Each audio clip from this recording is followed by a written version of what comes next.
दिन भितर गत 10 दिन भितर चारि थर बढ़ी। प्रथमे बढ़िला मे 15 तारीख, तापरे बढ़िला मे 19 तारीख, तापरे मे 23 तारीख, तापरे आज मध्य बढ़ी। एवं एहीपरि भावरे प्राय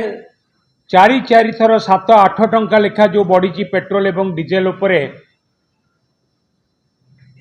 एपरी केबे भी आगुरु देखा जाई नथिला। पेट्रोल दर दाम बढ़िला, डीजेल दर दाम बढ़िला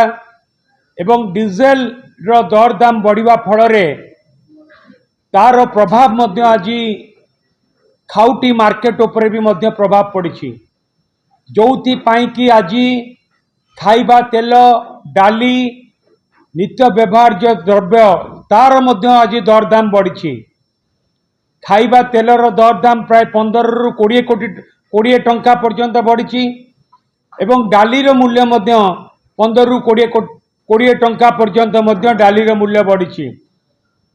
एवं प्रत्येक नित्य व्यवहार्य द्रव्य उपरे मध्य दर दाम बढ़ी। ता समस्त साधारण लोक एवं खाउटी मानक उपरे गोटे बोझ होइछि एवं आमे चाहूचु कि आकु नियंत्रण करिया पाई जा श्री देवी मिश्र सीनियर वाइस प्रेसिडेंट कहते कि ऑयल पुल अकाउंट रु ताकु अब्जॉर्ब करा जाओ एवं द्वितीय कथा आमे चाहबू आमे दाबी करूचु जो भैट रही पेट्रोल उपरे 28% एवं डीजेल उपरे 24% ताको रिड्यूस करा जाओ, भैट मुक्त भी करा जाओ एवं जीएसटी अंतर्भुक्त करा जाओ।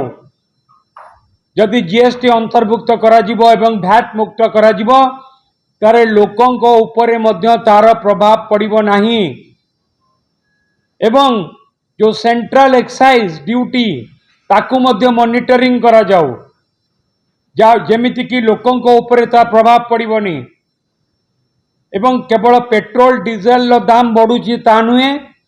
पेट्रोल डीजेल रो दाम बढ़िवा फलरे नित्य व्यवहार्य द्रव्यर दाम मध्य बढ़ुची ता समस्त कथा मध्य नियंत्रण भितर रहिबा दरकार। सेति पे आमे दाबी करूचु भैट मुक्त पेट्रोल डीजेल व्यवस्था करा जाऊ एवं दर दाम को नियंत्रण भितर रखा जाऊ। धन्यवाद। श्री जेना जहाँ कहते 14 वर्ष पूर्व भारत रे आज जे सरकार रे अछंती माननीय मोदी जी सरकार आसवा आगु निजे भी माननीय प्रधानमंत्री विरोधी दल रे थिला बेले ये आपण मान मीडिया मानक प्रकाशित होती जो भाव में पब्लिक मीटिंग रे भी रेट बढ़िला कि कमिला ताकू भी से दर्शाउछंती एवं खूब ठोस भाव में करुछंती जे ये विफल होईची सेतबेलर सरकार। किंतु एबे ता पर 14 पर 15 रे जेतबेले पेट्रोल जो raw crude oil international price जेतबेले कमी कमी गला एवं अति एपरिक 35 टंका रु 55 टंका जाए है डॉलर सेतबेले ताको एब्जर्व करिया पई तार जो लाभ एवं एबे भी जो कंपनी माने जो माने सब अछंती एथरे भारत पेट्रोलियम ठू आरंभ करी हिंदुस्तान पेट्रोलियम ठू आरंभ करी आयोसेल ठू आरंभ करी गैस रे पेट्रोनेट जाए ये माने जो सब public sector undertaking government of India रे जो लाभ पाइले आज जेतबेले अंतर्जातिक प्राइस पुणी बैरेल पिछा $108 पर पहुंची 105 रु $110 भितर रोची से आड़ देखे ताकू बारंबार 4 थर गला 15 दिन भितर ताकू बढ़े दी जाए जोटा कि सीधा सड़क खाउटी के ऊपर आकाश छुआ बोझ पड़ुची एवं दरदाम वृद्धि रे तार जो कैस्केडिंग इफेक्ट कहना डीजेल और पेट्रोल दरदाम पर से एफएमजीसी सेक्टर ठू आरंभ करी हो ଆମର ନିତ୍ୟ ବ୍ୟବହାର୍ଯ୍ୟ जो द्रव्य खाउटी द्रव्यर सामग्रीर जो इन्फ्लेशन हिट ताती से मध्यवित्त भी आक्रांत हो गले निम्न मध्यवित्त गरीब एमाने संतुलित होउछन्ति गरीब कथा पचारे किए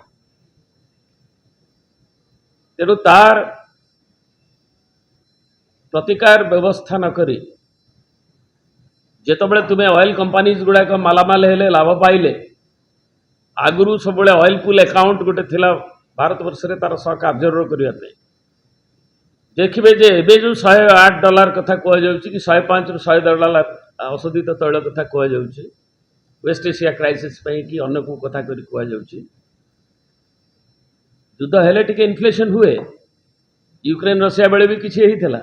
किंतु लगातार थर रेकॉर्ड लो संख्या रे रॉ मटेरियल दार 14 परठू रही आसीछि पूर्ववर्ती सरकार गुड़िक कौन करुले ना ऑयल पुल अकाउंट रे तांका बॉन्ड साहाय्य हो किंबा ताकू जो इन्फ्लेशन को जो दर वृद्धि की एब्जर्व करुले एवं जो तबले न्यूट्रलाइज करुले जो ऑयल पुल अकाउंट रे जेतबले बॉन्ड जरिया रे हो ताकू सीधा सड़क भाव रे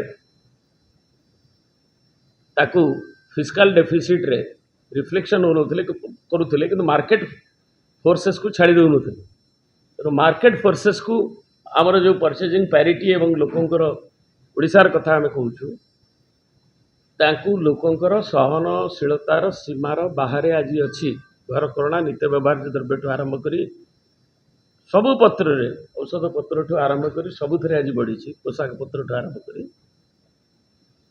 तेणु तार विरुद्ध रे आमर नेता श्रीयुक्त नवीन पट्टनायक नेतृत्व में जे कि जनगणकर कथा ओडिशार करुछन्ति आमर कहिबे श्रीयुक्त प्रताप जेना एवं श्रीयुक्त संजय दास वर्मा एवं सेठिपाई कार्यक्रम को जनसाधारण विजु जनता दल चुप बसी पारिबा नै एवं ये कार्यक्रम को रास्ता को नव एवं तार विभिन्न शाखा माने ताको विभिन्न पर्याय रे देबे।